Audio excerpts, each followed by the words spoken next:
Hoje nós vamos iniciar a leitura do livro O Fator Barnabé, do autor A.B. Uber. Você pode fazer mais amigos em 2 meses e se interessar por outras pessoas do que em 2 anos tentando fazer com que as pessoas se interessem por você. Dale Carnegie, famoso escritor americano. Prefácio. A Igreja de Jesus é um veículo disponível nas mãos de nosso Pai Celestial, para que a implantação e a expansão do Reino de Deus seja uma realidade nesse mundo e em nossa geração.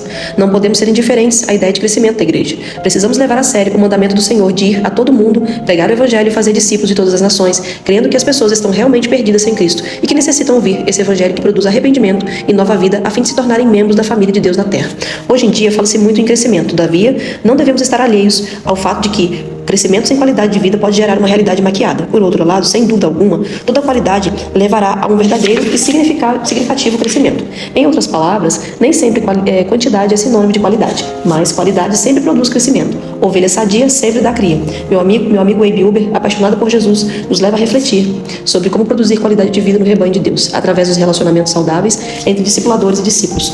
Descobrimos a beleza da vida cristã refletida nas alianças de amor que se formam no seio da família de Deus, em meio à prática dos mandamentos recíprocos que dizem respeito às nossas responsabilidades interpessoais. O fator Barnabé trata das responsabilidades que, como discípulos de Jesus, devemos assumir. Conhecer essas verdades e praticá-las é o grande desafio desse livro. Boa leitura. Introdução.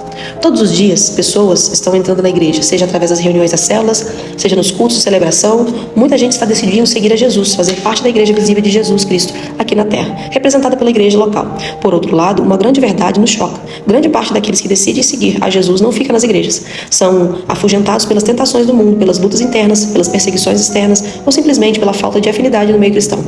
São os peixes fora d'água, que engrossam e endossam as estatísticas dos desviados, os quais se tornam vacinados contra o Evangelho. A vontade de Deus é que ninguém se perca, mas que todos cheguem ao pleno conhecimento da verdade. Cada pessoa que entra na igreja precisa ser amada, cuidada, envolvida na vida do corpo. Ela precisa ser olhada com os olhos de Deus, e nós devemos ter esses olhos em nossa face. E ninguém vendo segundo a carne, mas enxergando cada um como Deus o faz. Minhas lutas e reflexões sobre este assunto me levam a várias conclusões. Outras eu ainda estou esboçando, aprendendo, compreendendo à medida que a igreja caminha.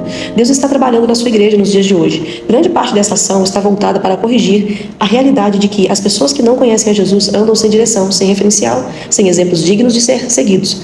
Nosso trabalho fica prejudicado muitas vezes por uma consolidação mal feita ou, às vezes, que nem acontece. Alguns, mesmo não saindo da igreja, não estão lá de verdade, pois presença física não significa necessariamente integração e identificação. Eles não têm vínculos, não são devidamente cuidados ou ninguém faz questão de que eles sejam acompanhados de verdade. Em outros materiais já temos falado bastante sobre as 5 funções da célula MDA. A primeira função é evangelismo e integração. Apesar de ser uma função composta de 2 coisas diferentes, há muita gente que é craque em ganhar almas para Jesus, mas não tem habilidade para interagir para integrar aquelas pessoas na vida da célula. Existem muitas igrejas aqui no Brasil que são cheias do Espírito Santo e pregam a palavra de Deus com muito entusiasmo. Cada vez que é feito um apelo, muitas pessoas vão à frente entregando a vida a Jesus. É muito raro uma igreja no Brasil que seja cheia do Espírito Santo, cheia de unção mesmo, pregando a palavra com toda a autoridade, que não tenha muitas decisões. Contudo, é crucial garantir que cada pessoa seja bem incorporada à família da fé. Cada pessoa que se converte a Jesus precisa ser transformada em discípulo e de discípulo em membro maduro. E daí crescer em todos os estágios e oportunidades que a família da fé pode oferecer. Na nossa realidade, esse trabalho chama-se Fator Barnabé. O que significa esta nomenclatura? Como esta estratégia nos ajuda a integrar cada novo convertido e até mesmo aqueles mais antigos e deslocados na direção correta de cuidado e crescimento. É isto o que veremos nesse livro. Vamos em frente e atenção aos detalhes. Capítulo 1. Evangelismo e integração. Quando estudamos as 5 funções principais da célula MDA, evangelismo e integração, vem em primeiro lugar, como já dissemos, esse livro tem a ver com a absorção de novas pessoas para a comunhão da igreja da célula. É para esta pequena, mas prazerosa viagem que agora o convidamos. Cremos que o evangelismo ideal funciona naturalmente através da vida de cada cristão verdadeiramente cheio do Espírito Santo. Quem está cheio de Jesus vai atrair outros para o reino de Deus, os quais se envolverão fortemente na vida da célula da igreja. Assim, uma vez que a pessoa entregou a vida para Jesus, ela tem que ser cuidada e integrada na vida da igreja local. Quantas pessoas no nosso querido Brasil têm tomado uma decisão pública de entregar suas vidas a Jesus, mas nunca se firmaram? Lugar de peixe é dentro da água. Uma igreja que prega a palavra de Deus na unção do Espírito Santo sempre atrai muitas pessoas e as leva a tomar a decisão de seguir ao Senhor Jesus. Onde, porém, estão essas pessoas que já se decidiram? O problema é que muitas pessoas tomaram uma decisão inicial, querem seguir o Senhor Jesus de verdade, porém não foram integradas na igreja local na sequência. Assim sendo, elas se sentem aquele peixe fora d'água. Talvez elas ainda venham mais para 1 ou 2 cultos da igreja, contudo, por não estarem integradas na vida da igreja, elas são mais suscetíveis às mentiras do maligno e logo desaparecem. Vou dizer algo que talvez possa lhe espantar, mas creio firmemente que ela é a mais pura verdade. Se a igreja local prega a palavra de Deus na unção do Espírito Santo, ela não tem que se preocupar com conversões imediatas. É mais proprietário integrar alguém na vida da igreja do que levá-lo a tomar uma decisão. Sabe por quê? Se ela somente tomar uma decisão, nós não sabemos se ela realmente teve revelação do novo nascimento. Além do mais, é bem provável que nunca mais vejamos aquela pessoa. Por outro lado, se ela realmente for integrada na vida da igreja, ela não vai querer sair da igreja, ela vai ficar voltando. Aí, mesmo que ainda não tomou a decisão, mais cedo ou mais tarde terá plena revelação do novo nascimento. Por quê? Porque ela vai se expor continuamente à pregação da palavra de Deus e à unção do Espírito Santo. Dessa maneira, fica demonstrando que a célula serve como uma ponte de integração para dentro da igreja local. A pessoa não será mais um mero número na igreja, porque ela conhecerá intimamente a pessoa da célula. Ela terá vínculos, estará integrada no oikos, sentir-se parte de uma família. Assim, ela não se sentirá como peixe fora d'água, mas como parte integrante da igreja. Podemos resumir essa parte dizendo que é preciso compreender que o mais prioritário é integrar alguém na igreja local por meio do cultivo de relacionamentos de amizade profunda, semelhante ao que é feito no purê de batatas. Essa amizade profunda é desenvolvida através de eventos sociais, oficiais e extraoficiais realizados pelos irmãos da célula. O Brasil é um campo maduro. O Brasil está debaixo de um mover muito especial. Eu ouvi a história de alguém que foi desenvolver um trabalho lá na divisa do Brasil com o Uruguai. Ali existe uma cidade que fica bem em cima da linha da fronteira. Uma rua no meio daquela cidade divide os 2 países. Metade da cidade fica no Uruguai e a outra metade fica no Brasil. Um lado da rua é brasileiro e o outro é uruguaio.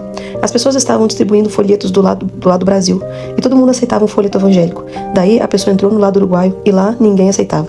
De novo, eles foram bem para a rua da divisa e alguém ofereceu um folheto no lado do Uruguai quando a pessoa falou, "No, gracias", e continuou seu caminho.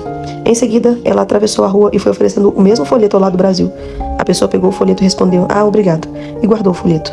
Sabe por quê? Sobre os céus do Brasil existe uma abertura positiva? É porque muitas pessoas têm orado e jejuado bastante. Eu mesmo tenho uma dessas pessoas como amiga. Uma das grandes mulheres de Deus que veio para o Brasil, amiga da minha esposa e minha amiga também. Ela é uma senhora solteira muito preciosa. Quase todo mundo já ouviu falar da pastora Valnice Milhomens, pois só Deus sabe por quantos anos ela tem orado e jejuado dias seguidos, sem parar por incontáveis horas. Além da Valnice, há muitas outras pessoas orando neste e por este país. Dentro da própria Igreja da Paz, há muita gente orando pela nossa nação. Eu mesmo estou incluso no hall desses que anseiam por um romper espiritual poderoso em nossa pátria. Depois de anos e anos de clamor e intercessão, os céus do Brasil estão abertos. Essa é a realidade. Eu costumo dizer que no Brasil é muito fácil ganhar almas para Jesus. Se você tem gente dedicada a Deus, gente orando, as coisas acontecem. Em alguns lugares, basta você piscar os olhos, mesmo sem querer, mas de uma forma ungida, que já tem gente falando, eu quero entregar a minha vida para Jesus. Às vezes é uma ministração só para crentes. O pastor prega sobre dízimos e ofertas, ou alguma mensagem do gênero. Mesmo assim, ele decide fazer um apelo. Aí já tem gente querendo se converter. É impressionante, pois o Brasil está muito maduro, bastante aberto ao Evangelho. É muito lindo ver isso acontecendo em praticamente todas as igrejas que pregam com unção e seriedade. Só que existe uma coisa muito triste em meio a tudo isso. As estatísticas dizem que há cerca de 30, 40 milhões de desviados no Brasil. Para onde vão os frutos colhidos? Existem muitas igrejas que, mesmo sendo pequenas, fazem apelo toda semana e muita gente vai à frente, convertendo-se ao Senhor todos os domingos. Mas para onde vão aquelas pessoas? Se todas elas ficassem na igreja, imagine como ela iria crescer. Mas acontece como alguém disse simbolicamente, as portas dos fundos da igreja são maiores do que as portas da frente. As pessoas entram pela porta da frente, mas desaparecem pela porta dos fundos. Nós temos que aprender a integrar a pessoa na vida da igreja. Nós temos que aprender a vedar as portas dos fundos.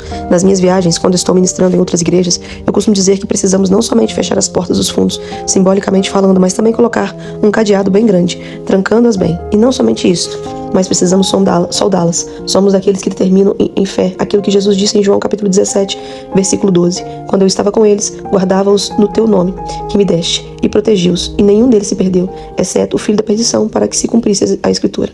Todos nós precisamos ter esta fé viva, pois não somente os pastores que devem ter esta mentalidade. Todos os líderes da célula têm que ter esta fé viva e a determinação de não perder nenhum. E não somente os líderes de células devem ter essa mesma mentalidade, mas todos os membros devem ter essa mesma determinação. Nós não queremos perder nenhum, nós vamos atrás de todos, mas alguém poderá dizer, eu sei do fulano que não está congregando, então é aqui que você vai retrucar. Quem é a pessoa? Deixe-me pegar seu nome e telefone. Dê-me o endereço para que eu possa ir atrás dela, pois ela vai voltar a congregar. E você vai atrás daquela pessoa quantas vezes foram necessárias. Mas o diabo vai dizer para você: está vendo? Alguns que vocês perderam. Mas você tem que responder para o diabo: não mesmo. Ela vai voltar, você vai ver ela retornar em nome de Jesus.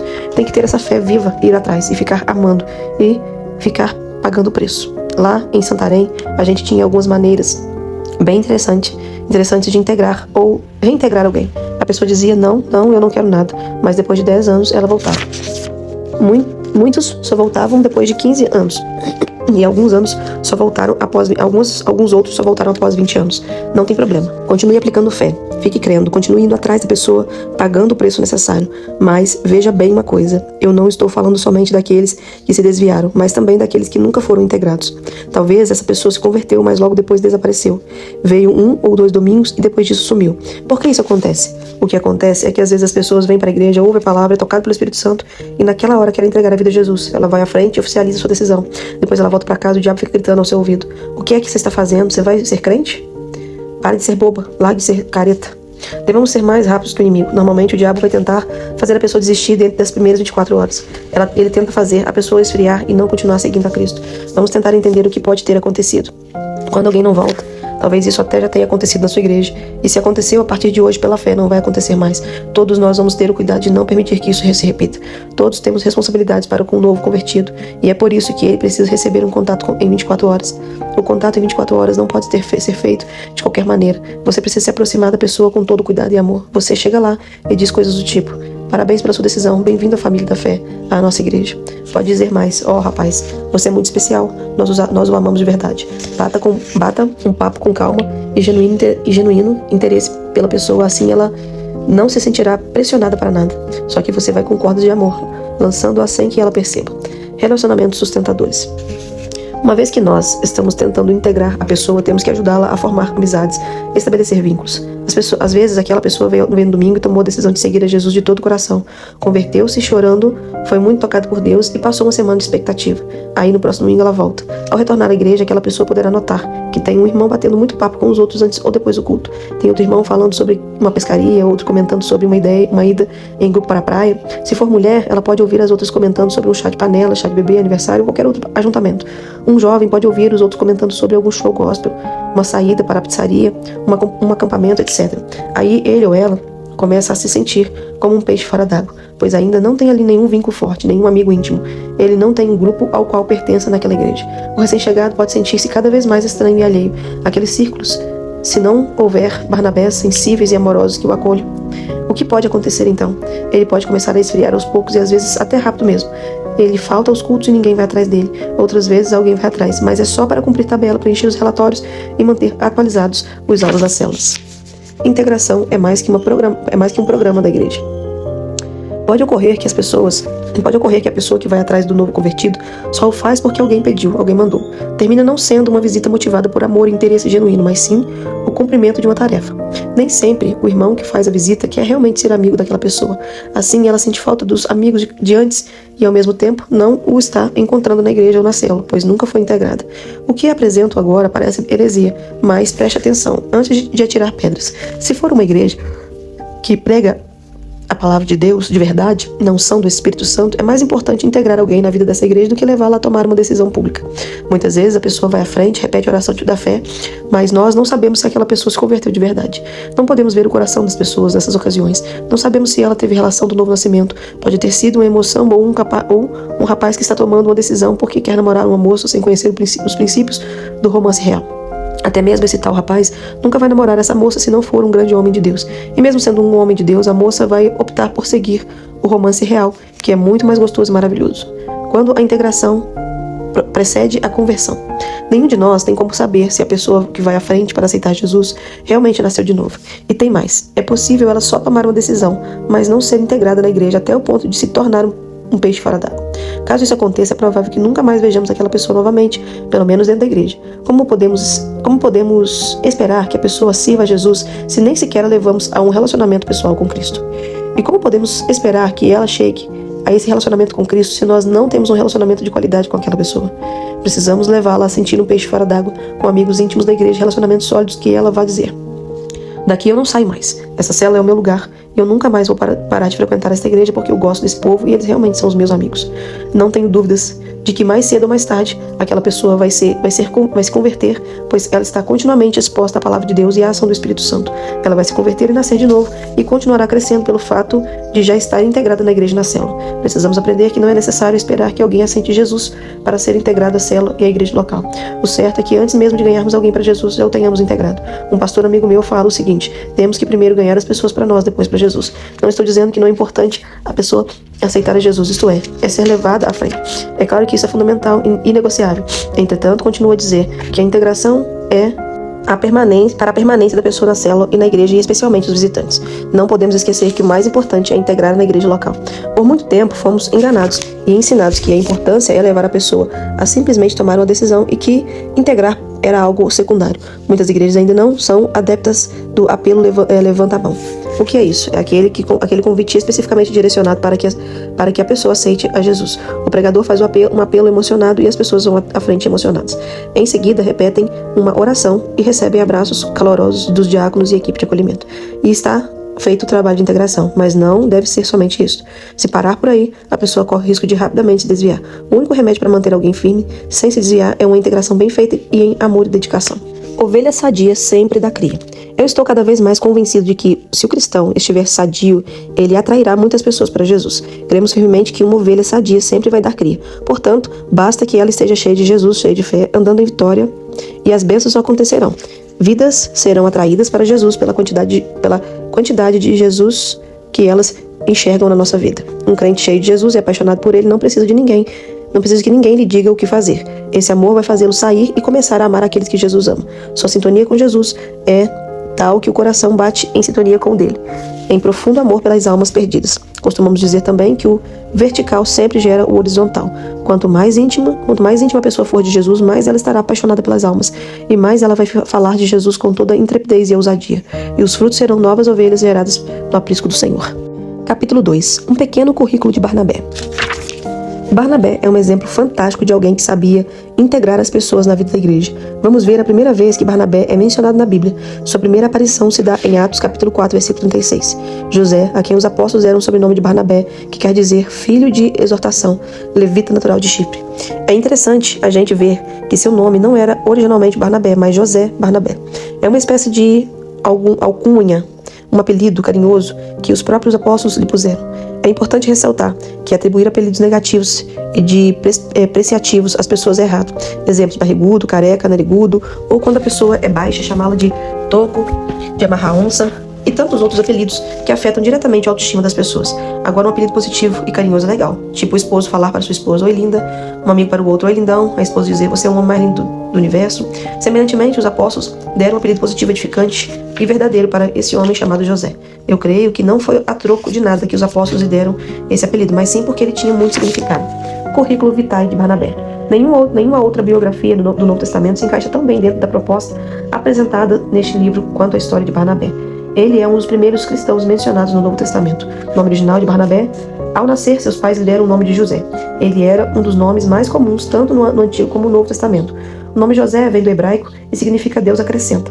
Na sua forma original hebraica, o nome indica ainda uma pessoa insensível, confiante e generosa que sofre com os problemas alheios. É muito conciliador e conserva o autocontrole mesmo nas piores situações. Significado do nome Barnabé. É bom lembrar que os judeus e cristãos da Palestina, do primeiro século, falavam aramaico, em casa e nas ruas. No templo e nas sinagogas, eles liam o Velho Testamento em hebraico. Na educação, no comércio e na cultura em geral, prevalecia o grego, koiné. Quando vendeu todos os seus bens e entregou dinheiro aos apóstolos em Jerusalém, estes lhe deram um novo nome, Barnabé. Este nome tem origem aramaica, que significa filho de profecia. Em aramaico, Bar significa filho. Nabé, ou Navi, significa profeta, profecia, consolação, exortação e encorajamento. Ao que tudo indica, deram-lhe um nome em aramaico com os mesmos significados que ele já tinha no original. José, que no original hebraico pronuncia-se Yosef. Quando Lucas escreveu o livro de Atos, no texto grego de Atos, capítulo 4, versículo 36, ele explica o nome como sendo Ius, Paracletos, que significa filhos da exortação, filhos da consolação, filhos do encorajamento. Esta é uma tradução para o grego do nome dado pelos apóstolos. Considerando que a palavra em grego, koiné, para o Espírito Santo, Paracletos, e que um dos nomes do Espírito Santo é Consolador, podemos dizer que Barnabé quer dizer também Filho da Consolação, Filho do Encorajamento. Em outras palavras, seu nome se parecia com o nome do Espírito Santo. Filiação. Seus pais eram judeus helênicos residentes na ilha de Chipre. Chipre era um país insular, uma grande ilha no meio do mar Mediterrâneo. Eram descendentes diretos da tribo de Levi, o que faz do filho um levita. Outros parentescos. Barnabé tinha uma tia na Palestina chamada Maria de Jerusalém. Não se sabe se irmã da mãe ou do pai. Esta Maria era mãe de João Marcos, Colossenses capítulo 4, versículo 10. O mesmo que acompanhou Barnabé e Paulo na primeira viagem missionária. Barnabé e João Marcos eram primos. Educação de Barnabé. A tradição da igreja diz que ele provinha de uma família abastada. Seus pais possuíam bens na ilha de Chipre. As uvas e os vinhos de Chipre estavam entre os melhores do mundo. Sua família possuía propriedades rurais, eram fazendeiros. A tradição diz que, ainda jovem, Barnabé foi mandado para Jerusalém, onde estudou na escola de Gamaliel, sendo um dos seus discípulos. Provavelmente ali conheceu Saulo de Tarso, que provinha de outra família, igualmente influente e com quem formaria uma parceria ministerial futura. Relação com o ministério terreno de Jesus. Muitos pesquisadores acreditam que Barnabé se converteu durante o ministério de Jesus. Teria sido provavelmente um dos 70 que foram enviados de 2 em 2 em Lucas 10. Durante os primeiros dias da igreja, enquanto a membresia de Jerusalém aumentava vertiginosamente, Barnabé se desfez da sua herança em Chipre e efetuou uma poderosa doação para o trabalho da nova igreja. Atos capítulo 4, versículo 37. Experiências profissionais. Em Antioquia da Síria começou a florescer uma igreja forte e poderosa. Talvez ela tenha sido fundada pelos irmãos dispersos na perseguição de Atos capítulo 8. A prosperidade e o crescimento dessa igreja obrigaram os apóstolos e irmãos em Jerusalém a enviar Barnabé para lá, a fim de supervisioná-lo. Ele descobriu que o trabalho era tão extenso e pesado e partiu imediatamente para Tarso, na Cilícia, em busca de Saulo para ajudá-lo. Saulo retornou com ele para Antioquia e os dois trabalharam juntos durante um ano inteiro. Atos capítulo 11, do 25 e 26. Depois do primeiro ano de trabalho, os dois foram enviados até Jerusalém, 44 depois de Cristo, com as contribuições que a igreja em Antioquia havia feito para os membros mais pobres da igreja judaica. Atos 11, do 28 ao 30. No retorno de Jerusalém, eles trouxeram João Marcos consigo e foram nomeados como missionários para a Ásia Menor. Era o início da primeira viagem missionária. Visitaram Chipre e algumas das principais cidades da Panfilha, Pisídia e Licaônia. Atos capítulo 13, versículo 14. Com a conversão de Sérgio Paulo começa a ganhar destaque. A partir daí, ao invés de Barnabé e Paulo, passa-se a usar a denominação Paulo e Barnabé. Trato diplomático.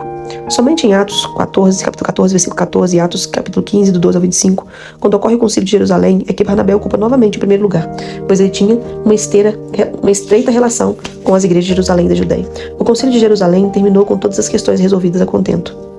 O acordo feito foi que os demais apóstolos, como Pedro e João, continuariam a ministrar para os judeus, ao passo que a dupla missionária Barnabé e Paulo deveria concentrar esforços na pregação aos pagãos, não esquecendo aos pobres de Jerusalém. Depois de a questão ter sido resolvida, Barnabé e Paulo voltaram para Antioquia, levando a decisão do conselho de que os gentios poderiam ser admitidos na igreja. Modelo de líder. Durante a primeira viagem missionária que saiu da Antioquia, Barnabé teve a sabedoria de discernir quando os dons e habilidades de Paulo tinham ultrapassado os seus próprios em determinadas áreas e permitiu que Paulo brilhasse para a glória de Deus em vez de ofuscá-lo para manter a sua própria proeminência. Disposição para recomeçar em amor. De volta a Antioquia, a equipe permaneceu ali por algum tempo, mas Paulo, querendo ir mais além, pediu a Barnabé que o acompanhasse em outra viagem. Atos 15:36. Barnabé pronto concordou com a condição de que levassem João Marcos novamente, mas Paulo não arredou o pé, pois João Marcos havia desertado na viagem anterior. Atos 15, do 37 e 38. A disputa terminou com Paulo e Barnabé decidindo cada um seguir a sua própria direção. Paulo tomou Silas como seu companheiro e marcharam pela Síria e Cilícia. Barnabé, por sua vez, levou seu primo João Marcos e foram para Chipre. Atos 15, 36 ao 41. Morte de Barnabé. Atos capítulo 15 diz que Barnabé e João Marcos foram para Chipre. Lá era a terra natal de Barnabé. Ele não é mais mencionado por Lucas no livro de Atos. No entanto, ele continuou a trabalhar como missionário, liderando equipes, plantando e supervisionando igrejas. 1 Coríntios 9, versículo 6. A tradição da igreja diz que Barnabé foi a Síria e Salamina, pregando o evangelho. Diz ainda que certos judeus radicais, tendo se irritado com seu extraordinário sucesso, caíram sobre ele quando estava ensinando na sinagoga.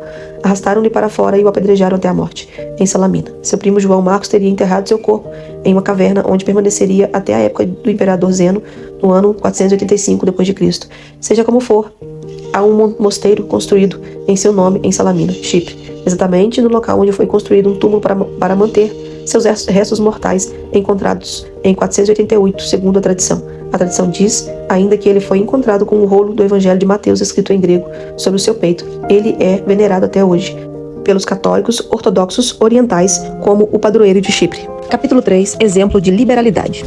Você já pensou que apelido especial e tremendo Barnabé recebeu? Certamente todos nós gostaríamos de ser chamados de filhos do Espírito Santo. Veja o que mais a Bíblia fala sobre Barnabé, para entendermos por que o propósito de Deus, juntamente com os apóstolos, deu-lhe esse apelido. Eu posso imaginar que eles viram José agindo igualmente ao Espírito Santo em dado momento da vida de Jesus. Ele pronunciou o seguinte: eu vou embora, vou para o céu. João 14, versículo 2. Os discípulos já estavam caminhando com ele há mais de 3 anos, e quando ele disse isso, eles ficaram muito tristes, mas Jesus os consolou dizendo: se eu não for, o Espírito Santo não virá. Quem é ele, Senhor? É o Paracletos, aquele que vem ao lado para encorajar e consolar. Os apóstolos eram bem familiarizados com a mentalidade de Paracletos. De repente, eles estão lá, conversando entre si. Quem sabe numa reunião de presbitério, e um apóstolo fala para o outro: você já viu o José? Nós podemos colocar os novos convertidos nas mãos dele. E esse homem dá conta do recado. É que nem carrapato, no bom sentido da palavra. Ele não vai largar o pé do novo convertido. Essa pessoa vai crescer na fé, no amor e se tornar uma bênção na igreja e na célula. E a conversa do presbitério continua. Outro apóstolo faz uma observação. José é um exemplo de integrar as pessoas na igreja e cuidar bem delas. Mas que José é esse? Outro responde: aquele José que faz a gente lembrar-se do Paracletos que vem ao lado para encorajar. Ah, então vamos dar um apelido a ele, filho do Paraclésios. Que coisa fantástica e linda de se ver na vida de alguém que é filho de Deus. Os apóstolos deram-lhe o sobrenome de Barnabé, que quer dizer filho da exortação, ou filho da consolação, ou ainda filho do encorajamento. Ele era um descendente da tribo de Levi. Simbolicamente, ser um levita fala de intimidade com Deus, fala de ser um adorador, alguém que está inteiramente dedicado ao serviço no santuário. O relato de Lucas diz que ele era natural de Chipre. Você sabe onde fica Chipre? Chipre é uma ilha no mar Mediterrâneo. A Bíblia diz que Barnabé tinha um campo que foi vendido, e o dinheiro da venda, Barnabé depositou aos pés dos apóstolos. Em outras palavras, deu tudo como oferta para a obra de Deus. Tudo indica que esse seu campo ficava na sua terra natal, em Chipre. Porque a Bíblia faz questão de falar muito sobre isso. Todo mundo sabia naquela época que um terreno em Chipre era muito caro. Até hoje é assim. Qualquer propriedade na ilha de Chipre custa mais do que em qualquer outro lugar da região. Uma das razões é que o solo é muito fértil. Tudo que se planta cresce muito bem. E não é só isso, o solo também é cheio de pedras preciosas e minerais. A palavra Chipre tem origem do grego antigo, cuja transliteração é Kipros, e quer dizer cobre. Até hoje, o grego é uma língua mais falada na ilha. Fala-se também o turco, na parte do norte. Naquela época, Chipre era uma única mina de cobre conhecida no mundo. O cobre era o que tornava suas terras supervalorizadas. Foi nessa região que Barnabé vendeu seu campo e em seguida doou cada centavo para a igreja de Jerusalém poder ajudar as pessoas necessitadas. Desapego ao conforto próprio. A pessoa que realmente ajuda os outros a se integrar na vida da igreja não é uma pessoa egoísta, nem com os seus bens financeiros, nem com o seu tempo, nem com sua folga, com seu final de semana ou com suas férias. Ela é uma pessoa desprendida que abre mão do conforto próprio para ajudar os outros, quantas vezes for necessário. Por exemplo, você está lá se preparando para assistir ao jogo do seu time favorito no final do campeonato. Talvez até seja um jogo da seleção brasileira. Você já está com um churrasco no fogo, tudo pronto, e você está lá na maior expectativa. O jogo começa em 1 hora, mas você está pronto desde agora. De repente, o Espírito Santo vem e fala assim: e o irmão João? Qual João, Senhor? Aquele irmão João que foi para a igreja, que se converteu, mas você nunca mais ouviu nas reuniões? É verdade. Mas eu não tenho o número do telefone dele. Mas você sabe onde ele mora. Vá lá e convide para vir assistir o jogo. Ah, não, Senhor, eu queria agora ficar só com a minha família. Sim, meu filho, muitas vezes você pode ficar somente você e sua família. Mas hoje eu estou lhe pedindo para ser abnegado e convidar o irmão João. Então você vai até a casa da casa do João, depois este vai e fala para mais alguém: olha, eu acho que aquele irmão nunca nasceu de novo. Decisão de acreditar no melhor das pessoas. Não vamos nós também julgar os irmãos que julgam os outros, mas foi isso que fizeram com Saulo. A Bíblia fala que eles não acreditavam que Saulo houvesse se convertido de verdade. Todos temiam, não acreditando que ele fosse um discípulo. A Bíblia deixa claro que ele estava procurando juntar-se aos demais, tentando ser um peixe dentro da água, mas não estava conseguindo essa integração. Muitas pessoas são enganadas pelo diabo nessa área. Eu já ouvi irmãos falando assim: é interessante como eu noto que alguém é falso. Eu bato o olho e parece que eu tenho o dom do discernimento. Não, isso não é um dom de discernimento, isso é demônio de desconfiança. Vamos parar de ser assim, pensando que todo mundo é falso. Temos que acreditar nas pessoas, temos que lhes dar uma chance. As pessoas muitas vezes estão querendo Jesus, mas elas ainda não conseguiram vencer certas barreiras. Estão cheias de pecados, lutando para vencê-los. Por que você acha que elas vão à igreja? Porque elas querem ajuda, e diante disso, nós não podemos rejeitá-las. Eu posso estar enganado, Mas muitos teólogos concordam comigo com o que vou dizer. Saulo era um novo convertido, e como todo novo convertido é uma criança e um bebê na fé, ele estava num estado vulnerável como uma criança. Eu acho que ali havia um forte candidato ao desvio. Ele estava procurando se integrar com os irmãos, mas ninguém acreditava que ele fosse um verdadeiro discípulo. Faltou muito pouco, provavelmente, para que perdêssemos o apóstolo Paulo. Quase que o Saulo se desviou. Se isso tivesse acontecido, onde estaria o autor de mais da metade do Novo Testamento? Barnabé foi um instrumento de Deus para reverter esse quadro. Ninguém queria acreditar em Saulo, mas Barnabé acreditou. Feliz é a célula que tem pelo menos um Barnabé que acredita nas pessoas, que pratica a integração, que ama, que abraça. Feliz é a igreja que tem células cheias de Barnabés. Vejamos o que o Barnabé fez em Atos, capítulo 9, versículo 27. Mas Barnabé, tomando-o consigo, levou-o aos apóstolos e contou-lhes como ele vira o Senhor no caminho, e que este lhe falava, e como em Damasco pregava ousadamente em nome de Jesus. Ganhar a pessoa primeiro para você. Para ser um Barnabé, a primeira coisa que você deve fazer é pegar um convertido que não esteja integrado na vida da igreja. Primeiro, você ganha a pessoa para você, depois ganha para Jesus. É assim que funciona, tomando como modelo para você aquilo que Barnabé fez com Saulo. Eu acredito que ele viu em Saulo o que mais ninguém via. Ele pode ter chegado para Saulo e dito: eu quero convidá-lo para almoçar lá em casa. Isso deve ter feito muito bem para Saulo, pois ele podia estar sentindo que ninguém acreditava nele. Depois, quando estavam almoçando, Barnabé pôde ter prosseguido: irmão, conte-me a sua história. E o Saulo contou uma das histórias mais fantásticas que Barnabé já ouviu em toda a sua vida. Saulo contou sobre a estrada de Damasco, sobre a luz que brilhou muito forte, deixando-o cego por 3 dias, e de como Ananias foi lá e orou por ele. Que história fenomenal. Barnabé viu que o homem estava falando a verdade e acreditou nele. Depois de ouvir a história de Saulo, a Bíblia diz que Barnabé tomou Saulo consigo e o levou aos apóstolos, e lhes contou como Saulo vira o Senhor no caminho. Contou-lhes como Saulo pregara ousadamente em Damasco em nome de Jesus. É interessante perceber que era Barnabé quem levava Saulo até os líderes da igreja, e era ele também quem contava o testemunho de Saulo. Ele viu Jesus, Jesus falou com ele pessoalmente na estrada de Damasco. Ele é um homem de Deus. Será que é assim que nós fazemos depois de trabalhar com uma pessoa, depois de conhecê-la e ela nos contar o seu testemunho? Você vai apresentando a pessoa para os irmãos. Olha, este aqui é o nosso líder de louvor, este aqui é o nosso pastor, este é o irmão Rosemir, que cuida da mesa de som. Assim você vai entrosando a pessoa na igreja para ela se sentir como um peixe dentro da água. Dessa maneira ela vai conhecendo quem é quem, familiarizando-se com o ambiente e com as normas da casa. Porém, integrar é muito mais profundo do que se entrosar. Lembre-se de que foi depois que Barnabé vivenciou na prática o significado de seu próprio nome que os apóstolos deram-lhe esse apelido. O resultado é que ele passou a andar com os discípulos, entrando e saindo livremente de todos os lugares, pregando ousadamente em nome do Senhor. Quando teve a oportunidade, fez do Saulo um peixe dentro d'água. O próprio Saulo agora começou a pregar em nome de Jesus, contando o seu testemunho pessoal e demonstrando que Jesus era o Messias. Quarto capítulo do livro O Fator Barnabé, de A.B. Uber. Os segredos para integrar a pessoa na igreja. Ao longo desses últimos 15 anos, eu tenho aprendido 4 segredos muito importantes para integrar as pessoas na igreja. É mais prioritário integrar alguém na igreja do que levá-lo a tomar uma decisão. É claro que tem que ser uma igreja que prega a palavra de Deus. Já falamos sobre isso neste livro. E com isso, não queremos advogar a ideia da graça barata. Não queremos defender a teoria de que as pessoas podem ser salvas simplesmente pela convivência social. Queremos firmemente que sem o sacrifício de Cristo, sem a obra da cruz, sem um arrependimento genuíno de pecados, sem um novo nascimento e uma vida de santificação, o indivíduo não pode ser salvo de verdade. Mas como a salvação vai além dos gestos de levantar as mãos e repetir palavras ou até mesmo chorar, é necessário que a pessoa tenha vínculo na igreja, amizades, relacionamentos que a farão voltar semana após semana. Dessa maneira, a palavra agirá com mais profundidade e eficiência em sua mente e coração. 2. A melhor maneira de integrar alguém na igreja é fazendo amizades profundas. Amizade com as pessoas sendo seu amigo de verdade, não artificial. Temos que ser aquele amigo que olha nos olhos, que se senta com a pessoa e lhe dedica tempo. Vários anos atrás, enquanto ainda pastoreava em Santarém, eu soube de uma jovem que não estava mais congregando na nossa igreja. Soube também que ela estava congregando numa outra igreja. Aquela outra igreja era muito boa, mas bem menor que a nossa. Mas era uma igreja realmente boa. Eu reconheço isso porque eu quero sempre aprender com as outras igrejas. Eu fiquei sabendo que aquela jovem tinha se convertido em nossa igreja. Aí eu realmente busquei saber onde nós tínhamos errado, para a gente não repetir o erro no futuro. Será que o som estava alto demais? Será que alguém não a tratou muito bem? Será que eu, como pastor, falhei em alguma coisa? Aí veio a resposta. Ela disse: não é nada disso. Eu realmente gosto até mais da Igreja da Paz. Mas por que você mudou da igreja então? Mudei de igreja porque eu não tinha nenhuma amiga lá na Paz.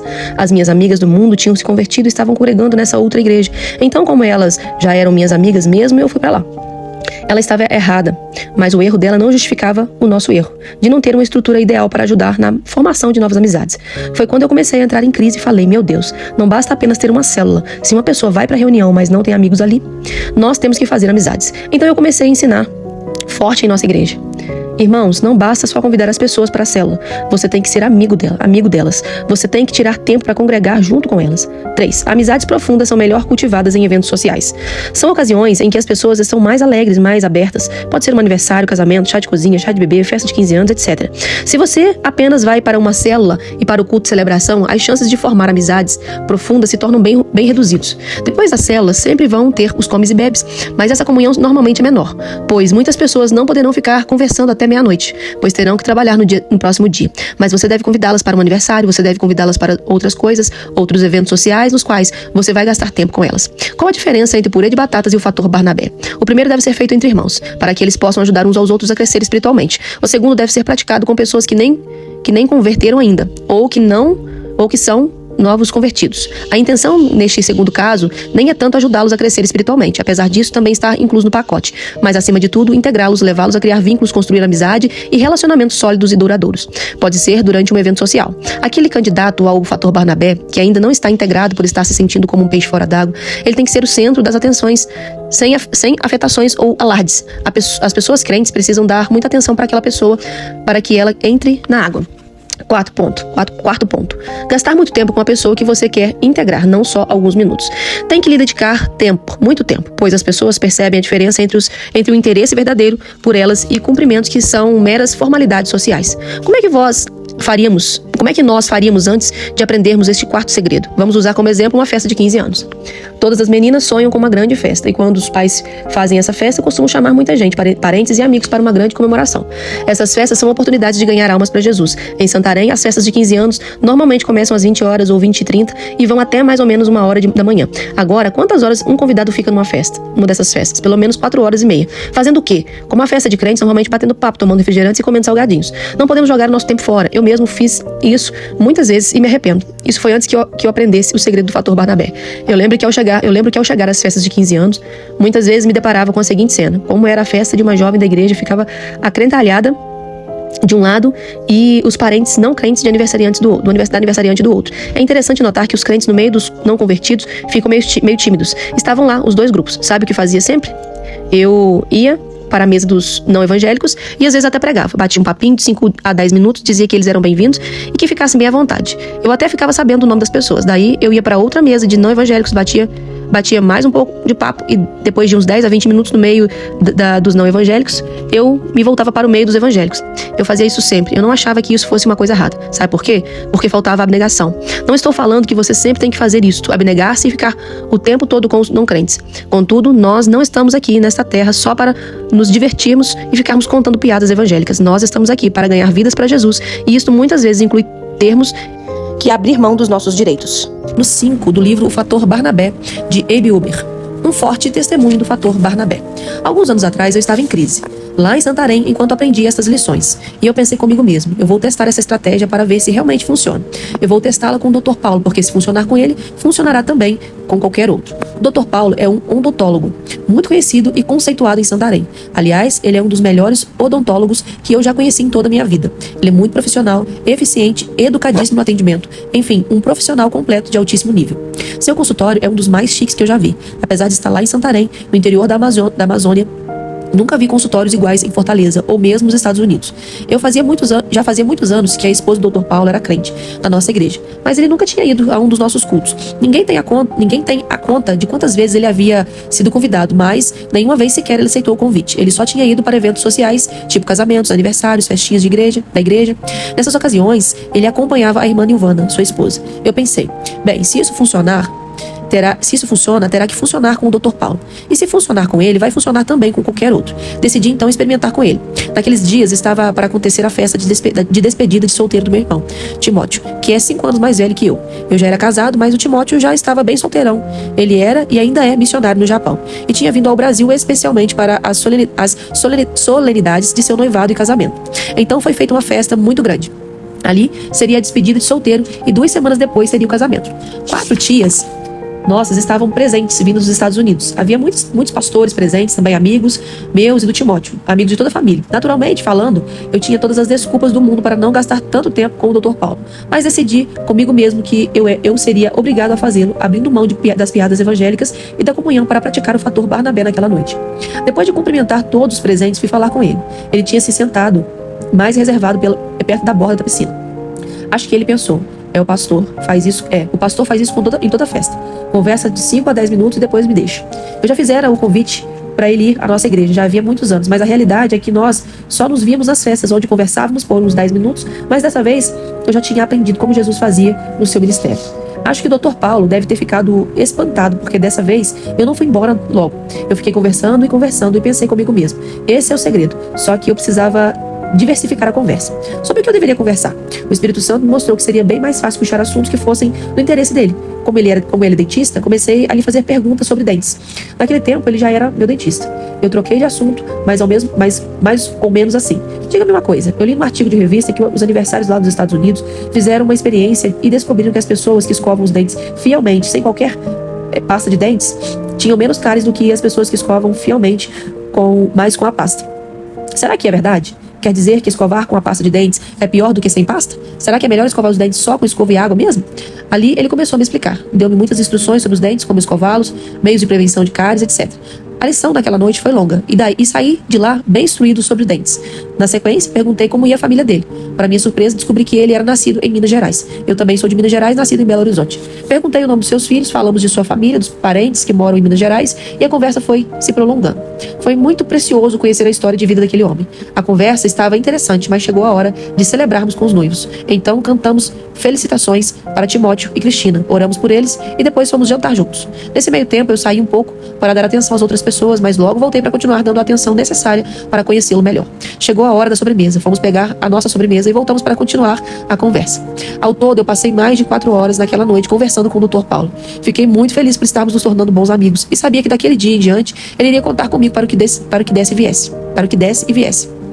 Para minha surpresa, depois de algumas horas de conversa, o Dr. Paulo começou a me fazer perguntas sobre passagens da Bíblia. Confesso que eu não esperava tanto dele fazendo aquelas perguntas. Eu pensei que falaríamos de coisas da Bíblia na quarta ou quinta refeição, não naquela primeira ocasião. Eu pensei: meu Deus, está funcionando. Foi muito rápido. Aquele homem estava muito mais maduro do que eu imaginava. Meu Senhor, o que eu faço? Ele está fazendo perguntas da Bíblia. E eu respondo. Deus respondeu positivamente ao meu coração, pois o homem estava com muita fome. E naquela hora, com muito amor e carinho, passei a ministrar a palavra de Deus ao coração daquele homem. Nisso já era mais de meia-noite e mais de 4 horas de conversa com o Dr. Paulo. Naquele momento jogaram meu irmão Timóteo na piscina com roupa e tudo. Outras pessoas também foram lançadas na água. Nós estávamos bem perto da piscina e por isso decidimos sair dali, para não sermos os próximos. Saímos e ainda ficamos alguns minutos conversando em pé. Por causa do avanço da hora, algumas pessoas já estavam se despedindo e retornando às suas casas. Outras ainda estavam brincando e se divertindo. Despedi-me do Dr. Paulo e fui para minha casa. Saí daquele lugar consciente de 2 grandes verdades. A primeira é que naquele jantar eu tinha conhecido melhor o Dr. Paulo e tínhamos nos tornado amigos. A segunda é que mais cedo ou mais tarde, aqueles momentos juntos iriam surtir efeito à sua salvação. Eu confesso que fiquei curioso e pensando: será que vai funcionar mesmo? Mas eu orei e criei que funcionaria sim. Pensei: vão acontecer outras festas para nós irmos e conversaremos mais. Assim, alguns dias depois, fui convidado para outro jantar. Só que tinha um casal da nossa igreja que estava precisando muito conversar comigo e com minha esposa. Eu também não sabia que o Dr. Paulo e sua esposa estariam naquele jantar. Quando descobri isso, rapidamente liguei para o pastor Paulo, Jeff, meu discipulador e marido de minha irmã e pastora Rebeca, para que eles dessem uma atenção especial ao Dr. Paulo e praticassem o fator Barnabé com ele. Era um jantar da Adonep, por isso a programação incluía algumas canções antes e depois haveria oração e jantar. Nesse período, os organizadores do jantar pediram para que as pessoas se cumprimentassem. Eu percebi que o Dr. Paulo estava em outra mesa, um pouco longe de mim, mas quando foi a hora de cumprimentar as pessoas, eu fui direto para a mesa dele a fim de cumprimentá-lo. Quando eu estendi a mão sobre a mesa, falei: Dr. Paulo, como vai? Ele olhou para mim com os olhos tão cheios de carinho, tão cheios de amor. Ele pegou minha mão com as suas duas mãos e disse: tudo bem, meu pastor? Pensei comigo mesmo: pronto, esse peixe já está ganho. Em nome de Jesus. Não deu outra. Ele começou a ir para a igreja e foi crescendo e entregou a vida a Jesus, mas quando entregou a vida a Jesus já era um peixe dentro d'água. E o que aconteceu depois? Ele foi crescendo, tornou-se líder de célula, depois supervisor de muitas células e continuou crescendo. Ele é um homem de Deus e até já falou para mim que tinha um chamado para ser pastor. O Dr. Paulo tem uma mansão muito linda e aquela casa tem sido por muitos anos um canteiro de células naquela região. Ele supervisiona muitas células, tanto na sua casa como em outras, e todas continuam crescendo. Eu me lembro de com minha esposa e a esposa dele, nós quatro, praticarmos o fator Barnabé com um casal de médicos amigos deles. E a cadeia de reprodução desse fator na vida de muita gente continua. A história do Dr. Paulo já foi ouvida até na Mongólia, no Japão e nas Filipinas. Aqui no Brasil, milhares de pessoas já ouviram essa história. Muitos, quando chegam a Santarém, até ficam hospedados na sua linda casa. E sabe como ele fala para as pessoas que vêm de fora? Ele as recebe assim: eu sou o Dr. Paulo do Fator Barnabé. Assim mesmo, pois ele conhece que Deus fez esta obra linda na sua vida. O 6 do livro O Fator Barnabé, de A.B. Uber. Um resgate espetacular. Um dos filmes mais dramáticos sobre resgate de guerra chama-se O Resgate do Soldado Ryan. O filme foi lançado em 1998 com direção de Steven Spielberg.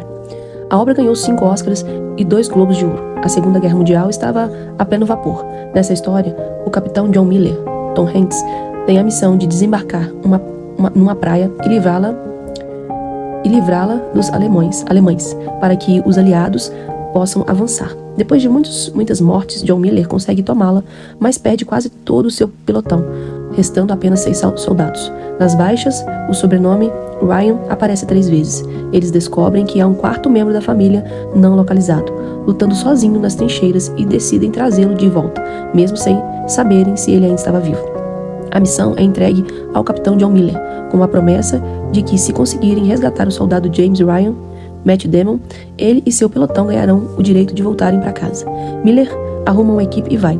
De cidade em cidade, o pelotão vai passando e procurando Ryan sem muita sorte. Eles sofrem mais baixas, até lutam entre si, e alguns questionam se é justo pagar um preço tão alto por apenas uma vida. Dias depois, o pelotão encontra Ryan, que está defendendo uma ponte, coisa muito preciosa numa guerra. O capitão John Miller quer levá-lo para casa, mas Ryan se recusa e diz que quer continuar. Depois de muita discussão, eles decidem ficar e emboscar os alemães, que se aproximam mesmo contando com pouca artilharia pesada. Os inimigos se aproximam rapidamente, munidos de tanques. Numa corrida contra o tempo, Miller e seu pelotão começam a preparar armadilhas e emboscadas para os alemães. Os alemães chegam com a força total, ao passo que eles são apenas um grupinho. Nesse momento, todos eles se desesperam, mas nada de desistir. Começa uma batalha sangrenta. Muitos alemães tombam diante de emboscadas armadas por Miller, mas o que sobram ainda são muitos e com um fortíssimo poder de fogo. Surge no meio dos alemães uma metralhadora potentíssima. Os soldados aliados começam a recuar e muitos morrem. Miller devia detonar uma ponte, mas é baleado e não consegue. Na hora que ele vai ser atropelado por um tanque alemão, surgem bombeiros americanos que vêm em seu resgate. Logo tudo é resolvido, mas a um alto preço. Valeu a obstinação de Miller. O soldado Ryan foi resgatado e o episódio foi decisivo para a vitória final dos aliados. Veremos neste capítulo como a atuação do capitão Miller foi semelhante ao que fez Barnabé, e como Saulo pode ser comparado com o soldado Ryan. É claro que as semelhanças não são absolutas, mas a alegoria é bem apropriada. Vejamos novamente Atos 9, versículo 29 e 30. Mas começando com o versículo 28, só para recordar. Estava com eles em Jerusalém, entrando e saindo, pregando ousadamente, em nome do Senhor. Falava e discutia com os helenistas, mas eles procuravam tirar-lhe a vida. Tendo, porém, isto chegado ao conhecimento, 2 irmãos levaram-no até Cesareia e dali o enviaram para Tarso. Como livrar-se de um inconveniente? Saulo era um novo convertido e por isso fazia como toda criança na fé normalmente faz. Fala demais. Começou a entrar em discussão. Depois de ter crescido mais na fé e inspirado pelo Espírito Santo, o próprio apóstolo Paulo escreveu lá nas epístolas: evite, porém, controvérsias tolas, genealogias, discussão e contendas a respeito da lei, porque essas coisas são inúteis e sem valor. Tito, capítulo 3, versículo 9. Ele escreveu isso depois, mas aqui naquele início ele era um novo convertido e fez exatamente o contrário. Envolveu-se em discussão a tal ponto que o pessoal queria matá-lo. Ele causou um grande problema para a igreja. Eu imagino os irmãos falando: gente, o cara está causando problema. Realmente esse cara é problemático. O que a gente faz com ele? De onde ele é mesmo? É Saulo, natural de Tarso. Tarso? Mas é muito longe. Mas há jeito para tudo. Vamos fazer o seguinte: compramos uma passagem de navio para ele voltar a Tarso. Pelo menos esse problema resolve. Aqui eu posso imaginar ainda mais. Chegaram para ele e falaram: Saulo, amado, é o seguinte, alguém vai te acompanhar até Cesareia, que é a cidade portuária, aqui próximo de Jerusalém. Lá eles vão garantir que você entre no barco. Tá, querido? E sabe o que aconteceu? Nós temos um presente para você. Fizemos uma vaquinha entre nós e a coleta deu para comprar uma passagem de presente para você para a sua cidade natal, aquela Tarso maravilhosa. Agora só tem um detalhe: a passagem é só de ida. Mas Deus te abençoe muito. Boa viagem, tá? O que aconteceu em seguida? Tarso ainda não tinha igreja. Pode pesquisar no livro de Atos que você verá uma igreja ainda não que você verá que a igreja ainda não tinha se espalhado tanto. Só que você não manda uma pessoa nova convertida para uma cidade onde não há nenhuma igreja. Nunca podemos fazer uma coisa dessas só para nos livrarmos de um problema. Você tem que discipular e investir tempo. Eu posso até estar enganado, mas acredito que essa foi uma falha muito grande da igreja primitiva. E acredito que, mais uma vez, Saulo se tornou um forte candidato ao desvio. Barnabé assume um novo posto de serviço. Em Atos capítulo 11, encontramos a história de um grande avivamento que aconteceu na cidade de Antioquia. Essa cidade ficava mais ou menos na metade do caminho entre Jerusalém e Tarso. E somente em Atos 11 o evangelho chega a Antioquia. E começa um grande avivamento naquela cidade. Lucas escreve: a mão do Senhor estava com ele e muitos crendo converteram ao Senhor. A notícia a respeito dele chegou aos ouvidos da igreja que estava em Jerusalém e enviaram Barnabé até Antioquia. Tendo ele chegado e vendo a graça de Deus, alegrou-se e exortava a todos a que com firmeza de coração permanecessem no Senhor, porque era homem bom, cheio do Espírito Santo e de fé, e muita gente se uniu ao Senhor. Atos capítulo 11, do versículo 21 ao 24. Essa igreja estava pipocando, crescendo muito, e os apóstolos chegaram à conclusão de que precisavam mandar um pastor para cuidar e pastorear da igreja de Antioquia, até mesmo por ser ela uma cidade muito importante do Império Romano, e Barnabé foi enviado para lá. Chegando a Antioquia, ele só jogou mais lenha no fogo. Passou a ensinar, exortar, pregar, ministrar na vida das pessoas e se tornar um transvisionário. O que é isto? É aquele que transfere a visão de Deus que está dentro de si para outros. Foi isso que Barnabé fez com os irmãos de Antioquia. E agora, em meio a todo aquele grande avivamento, Barnabé se lembra de Saulo. A Bíblia continua o relato. E partiu Barnabé para Tarso à procura de Saulo. Atos, capítulo 11, versículo 25. Que coisa fantástica na atitude de Barnabé. Ele tinha esse coração de ficar indo atrás das pessoas. Tinha esse coração de resgatar pessoas a quem ninguém dava valor. Eu tenho certeza que ele não se conformava em ver pessoas desassistidas pela igreja. Eu acredito que quando mandaram Saulo embora de Jerusalém, Barnabé estava viajando e ao voltar de sua viagem perguntou: cadê o Saulo?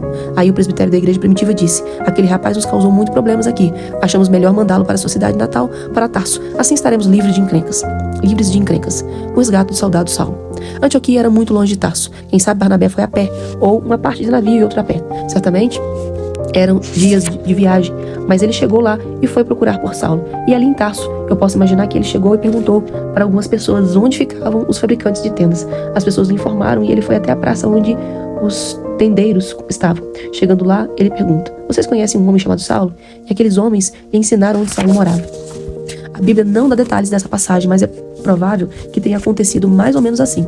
Quando Barnabé bate na porta da casa de Saulo, quem sabe Saulo estava em seu quarto, isolado e triste, ou até mesmo doente física e espiritualmente. Talvez Saulo estivesse sentado em sua cama chorando, dizendo: Senhor, eu acredito que foi o Senhor quem me apareceu naquela estrada. Eu acredito que ele falava: Senhor, eu creio que não foi só um surto psicológico, mas foi o Senhor mesmo, foi uma visão genuína. É bem provável que Saulo se questionasse dizendo: Senhor, ó Senhor, o Senhor disse que me usaria poderosamente em suas mãos. E agora eu estou sozinho nessa cidade incrédula. Sabe, Deus, eu acho que o Senhor desistiu de mim. Por que eu sou problemático? Aonde eu vou só causo problema e discórdias no meio em que estou inserido. Até a própria igreja me rejeitou. Será que ainda há jeito do Senhor me usar poderosamente mesmo? Ou eu ficarei o resto da minha vida nessa cidade sem ser usado como uma bênção nas tuas mãos? Quem sabe Saulo, nesse momento, fez uma profunda introspecção e chegou à conclusão de que sua vida espiritual não estava bem. Nesses momentos de tristeza, ele falava: Senhor, mostra-me uma saída, fala comigo, dá-me uma direção e muda esse cenário que estou vivendo, pois não aguento mais. Então ele ouve umas batidas na porta, toc, toc, toc, e ouve uma voz que lhe é familiar, mas, ao mesmo tempo, estranha. Aquela voz da pessoa que bate e pergunta: é aqui que mora Saulo de Tarso? Saulo era solteiro e provavelmente morava com sua família. Então ele ouve sua mãe dizer: sim, ele mora aqui. Na verdade, eu estou atrás de Saulo, aquele que constrói tendas. Barnabé replica: ele é meu filho e está no seu quarto. A mãe de Saulo responde: eu posso falar com ele, senhora? Diga que é o seu amigo Barnabé, de Chipre. Eu posso imaginar os olhos marejados de Saulo ao ouvir tais palavras que eram ao mesmo tempo a resposta das suas orações. Barnabé foi o único que acreditou nele, o único que o amou. Saulo enxuga as lágrimas rapidamente e antes que a mãe entrasse no quarto, ele já estava saindo para encontrar Barnabé. Os dois se abraçam e depois de um abraço carinhoso, ele olha para Barnabé e fala: o que você está fazendo aqui em Tarso? Barnabé responde: eu vim buscar você, vim procurá-lo. Saulo não podia acreditar que ele tinha ido lá só por isso. Ele ri um pouco e tenta mudar de assunto. Fala sério, Barnabé, o que você está mesmo fazendo aqui na cidade? Ele responde: estou falando sério, vim atrás de você, vim porque eu o amo e porque você é precioso para mim. Saulo, eu acredito que Deus vai usá-lo grandemente. Eu posso imaginar Saulo olhando para Barnabé e dizendo: você ainda acredita nisso mesmo? Ainda tenho chance? Sim, todas. Quero levá-lo comigo, disse Barnabé. Não, eu não posso ir. Eu vou causar problemas aos irmãos de Jerusalém. Eles não me querem mais por lá. Eu não estou em Jerusalém, estou em Antioquia. Deus está fazendo uma grande obra lá. Mas quem garante que eu não vou causar problemas ali também? Não vai, não. Eu sou o pastor principal lá e eu lhe garanto que tudo vai dar certo. Mas onde eu vou morar? Vai morar comigo. Eu não tenho roupas decentes, Antioquia é uma cidade grande. Não tem problema, você usa as minhas. Depois a gente passa no shopping lá em Antioquia e faz umas compras para você. Barnabé convenceu a Saulo a acompanhá-lo. Tendo-o encontrado, levou-o para Antioquia e por todo um ano se reuniram naquela igreja e ensinaram numerosa multidão. Em Antioquia foram os discípulos pela primeira vez chamados cristãos. Atos capítulo 11, versículo 26. Uma coisa é muito séria. Se não fosse por Barnabé, eu creio que nós nunca teríamos tido o grande apóstolo Paulo. Barnabé discipulou Saulo, contribuiu para o seu sucesso no ministério e por isso este se transformou no grande apóstolo. Todo e qualquer galardão celestial destinado a Paulo será igualmente compartilhado com Barnabé. Quando Barnabé o resgatou, Saulo era apenas um soldado. Na segunda epístola a Timóteo, quando encerra o seu ministério, Paulo já é um general, um comandante vitorioso que ganhou grandes batalhas e grandes guerras para o reino de Deus. Um general que conquistou muitos territórios, treinou muitos outros oficiais, que combateu um bom combate, completou a carreira e guardou a fé. Segundo Timóteo, capítulo 4, versículo 7. Sétimo capítulo do livro O Fator Barnabé, de A.B. Uber. Capítulo 7. O recrutamento de um soldado. Todos nós que hoje produzimos frutos no reino de Deus em algum momento de nossas vidas, e às vezes no momento mais crucial, tivemos um Barnabé que fez toda a diferença. Eu também precisei de um Barnabé na minha vida. Todos nós precisamos de uma maneira ou de outra de alguém que acreditou em nós, que nos amou e caminhou ao nosso lado. Como uma ilustração viva e real para este tema, eu costumo contar a história do Gildo. Ele é um dentre dezenas e dezenas de exemplos que eu poderia dar de pessoas que foram acolhidas na prática pela estratégia do fator Barnabé. Deus sabe que não estou exagerando quando conto essas coisas. Eu me lembro do dia em que Gildo aceitou Jesus como seu salvador pessoal, dia 2 de novembro, dia de finados. Eu ainda era solteiro naquela época e nós estávamos realizando o batismo no rio Tapajós. O Gildo foi a esse retiro e lá entregou a vida a Jesus como seu salvador pessoal. Gildo ficou muito empolgado e começou a crescer na fé, mas logo esfriou e se desviou. Depois, ele se reconciliou, mas logo em seguida desviou-se de novo. E ficou assim, numa gangorra entre a igreja e o mundo. Ora se reconciliava, ora se desviava. Tornou-se um desviado profissional. Chegou o momento em que ele decidiu levar Jesus a sério. Ele veio para nós e disse, agora é para valer. Ele então fez todo o curso preparatório que tínhamos, a época para alguém que ia ser batizado. Finalmente, ele foi batizado, mas quem disse que ele permaneceu firme? Não demorou muito e ele se desviou de novo. Chegou o período em que aconteciam as festas de padroeiro no bairro, e alguns jovens da igreja vieram para mim dizendo que tinham visto o Gildo bebendo no arraial da Santa, imagem padroeira da igreja católica, junto com algumas prostitutas. Minha resposta para eles foi a seguinte, o Gildo vai ser um tremendo homem de Deus. Gente, vamos acreditar nisso. Certo dia, eu fui até a casa do Gildo e pedi para falar com ele. Sua mãe entrou para chamá-lo, mas demorou demais. Quando ele finalmente voltou, disse-me um tanto envergonhada que ele não queria falar comigo. Ele estava ainda mais envergonhado que a mãe, lá dentro da casa. Nessa hora, o diabo soprou uma das suas mentiras no meu ouvido. Ele se desviou, está causando vergonha para a igreja e agora nem sequer quer te ouvir. Para de perder tempo com gente problemática. É isso que o diabo tem colocado na cabeça de muita gente. Talvez você pense, tenho que investir meu tempo naqueles que querem alguma coisa, naqueles que levam Deus a sério. Não vou perder meu tempo com os problemáticos. Rejeite esta ideia, em nome de Jesus. Se nós formos fiéis com as ovelhas que Deus já nos deu, mesmo as problemáticas, Ele confiará multidões nas nossas mãos. Mas se não formos, como será? Quem é fiel no pouco, Deus o porá sobre o muito. Foi assim com Davi, que foi fiel com as poucas ovelhas da casa de seu pai. Deus, enquanto se refugiava na caverna de Adulão, veio a ele toda a escória das sociedades israelitas da época, aqueles que eram persona non grata no reino de Saul. Davi os acolheu, discipulou, fez deles guerreiros poderosos que o ajudaram a vencer batalhas e guerras. De um simples pastor das ovelhas da sua casa, Davi veio a ser pastor de todas as ovelhas de Israel, um rei segundo o coração de Deus. Em ambos os casos, o ser fiel nas pequenas coisas foi determinante. Mas voltemos para o caso do Gildo. Diante dessa reflexão sobre Davi, que veio à minha mente enquanto eu guardava lá fora, voltei para a mãe dele e pedi que me deixasse falar com ele assim mesmo. Ao entrar, encontrei-o lá no quintal, sentado debaixo de uma árvore, todo triste e envergonhado. Foi por isso que ele não quis me receber. Fui até ele e falei, a paz do Senhor, irmão Gildo. Eu te amo e Jesus também te ama. Gildo, o Espírito Santo me falou que você vai ser um pastor, um homem de Deus. De repente, eu me surpreendi pronunciando outras palavras. Você também vai aprender a tocar violão. Você vai tocar guitarra. Você vai ser um homem de Deus, muito usado por ele. Gildo respondeu, obrigado, pastor. Eu vou voltar para Jesus, eu vou voltar. Acho que ele falou aquilo porque estava envergonhado e porque queria me agradar. Mas ele não voltou a congregar. Contudo, eu continuei perseverando em fé pelo retorno do Gildo. Eu me lembro que uma noite eu estava indo para um culto juntamente com outro irmão, lá em Santarém. Ao descer uma rua estreita, o irmão exclamou, Olha, o Gildo lá adiante era mesmo o Gildo. Eu logo o reconheci. Ele vinha em nossa direção acompanhado de várias mulheres da vida. Eu adiantei o passo, fui até ele e disse: a paz do Senhor, irmão Gildo. Eu o abracei com entusiasmo e ele ficou com muita vergonha perto das mulheres. Tentando diminuir seu constrangimento, ele me chamou para o lado. Eu aproveitei e disse: Gildo, Jesus continua te amando e nós também. Você vai ser um grande pastor, um homem de Deus. Ele respondeu: tá, tudo bem. Eu vou voltar, eu prometo. Em outras palavras, deixe-me em paz. Saia daqui rápido, por favor. Sabe o que aconteceu depois disso? O Gildo voltou e voltou com tudo. Desta vez, ele recebeu a revelação. Ele disse que era como se uma lâmpada tivesse sido acesa dentro dele.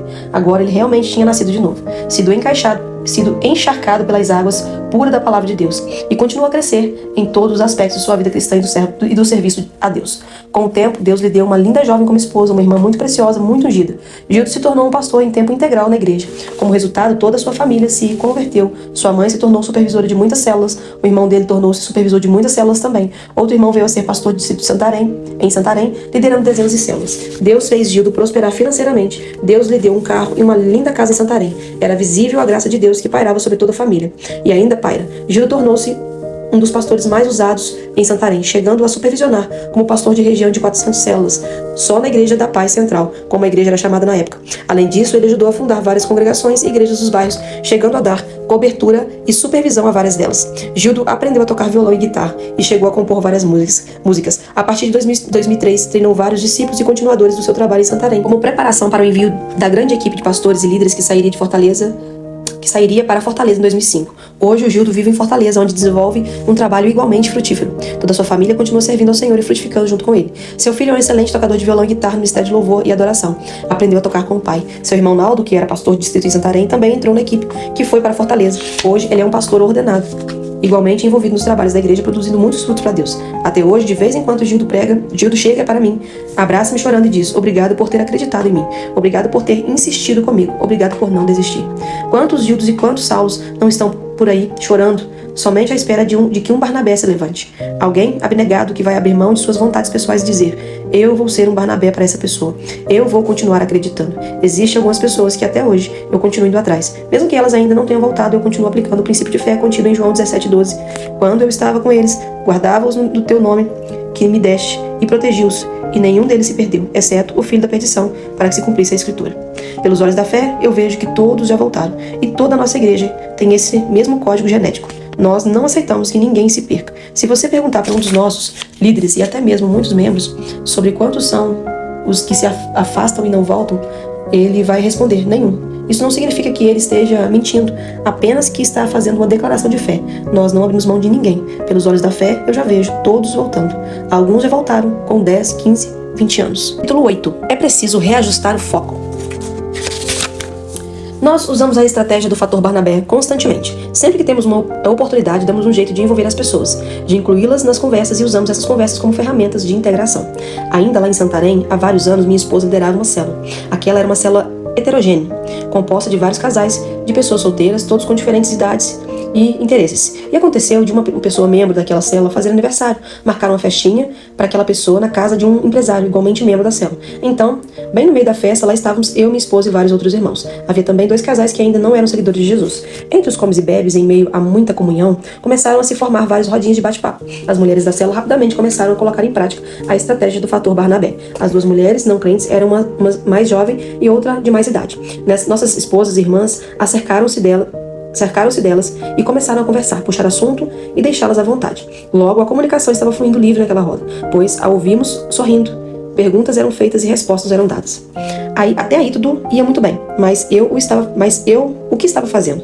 Eu era aquele que já tinha pregado e ensinado muito sobre o fator Barnabé. Só que agora eu estava sentado em outra roda, juntamente com um discípulo meu e vários outros irmãos, conversando sobre alguns assuntos agradáveis. Nem tínhamos percebido que os 2 maridos daquelas senhoras estavam separados no canto, conversando um com o outro.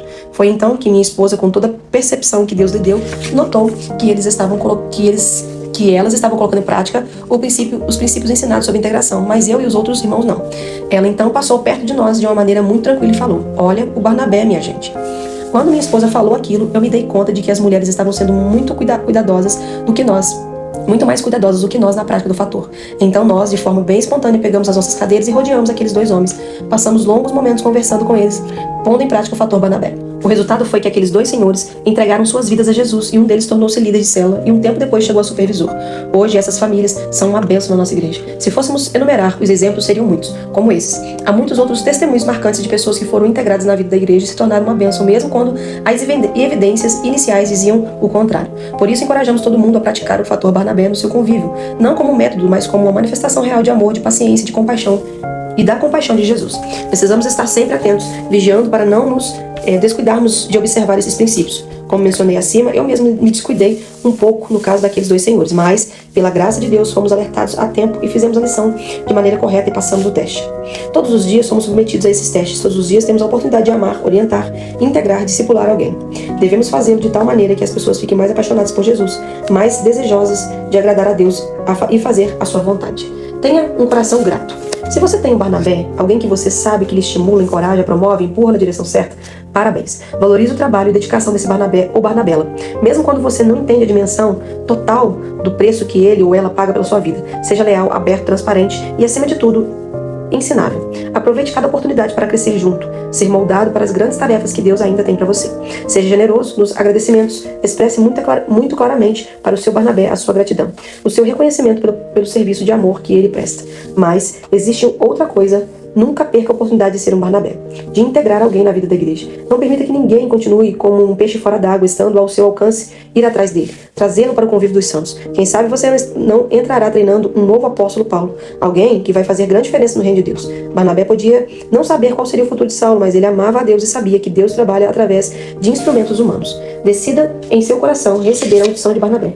Queira ser chamado de filho do Espírito Santo, encorajador, filho da consolação. Minha oração é para que Deus possa derramar a sua graça abundantemente sobre você, enchendo-o de zelo, amor e cuidado, a tal ponto que sua vida seja um canal do Espírito Santo, um instrumento através do qual ele possa agir. Você será apaixonado pelas ovelhas, com a firme determinação de não perder nenhuma, imitando a atitude de Jesus e de Barnabé. Você irá atrás das pessoas, tal qual Barnabé fez com Saulo. E pode ter certeza de uma coisa, você pode contar com todo o amor de Deus sobre sua vida. Você pode contar com a ajuda e a direção do Espírito Santo. Você pode dispor da presença de Jesus como você todos os dias, até a consumação dos séculos. Deus tem recompensas elevadas para você, não apenas no céu futuro, mas na vida presente. Conclusão. Esperamos que esta obra tenha alcançado o seu coração. Se necessário, volte, releia, peça ao Espírito Santo que fale ao seu coração de maneira clara e direta, apesar de que, honestamente, creio que ele já o fez. Lembre-se de que vivemos numa sociedade carente de encorajamento e promoção de vida. Como a terra seca anseia por água fresca, assim o mundo à nossa volta necessita de encorajamento, consolação, afirmação e promoção sinceros. Mais do que nunca, a figura do Barnabé se nos apresenta como uma resposta, um modelo de cuidado e integração tão necessários e urgentes na atual conjuntura. Não podemos esquecer que encorajamento é a arte do exemplo. Pelo que vemos nesse livro, devemos animar os outros a ter palavras doces, falar palavras doces. Devemos motivar os outros a ter pensamentos puros, tendo nós próprios pensamentos puros. Devemos buscar a unidade e a união do corpo de Cristo e enxugar a nossa agenda para encontrarmos tempo para os salvos que Deus nos manda e estarmos prontos para em todo tempo encorajar, exortar, consolar, promover. Investir em outros é uma arte, e a arte das mais nobres. Somos chamados a investir naqueles que Deus quer usar. Para tanto, precisamos entender que generosidade produz generosidade, que por sua vez vai gerar oportunidade. Quando desenvolvemos essa generosidade espontânea em nosso coração, percebemos o tanto que é prazeroso investir em outros, criar as oportunidades para Deus ao nosso redor.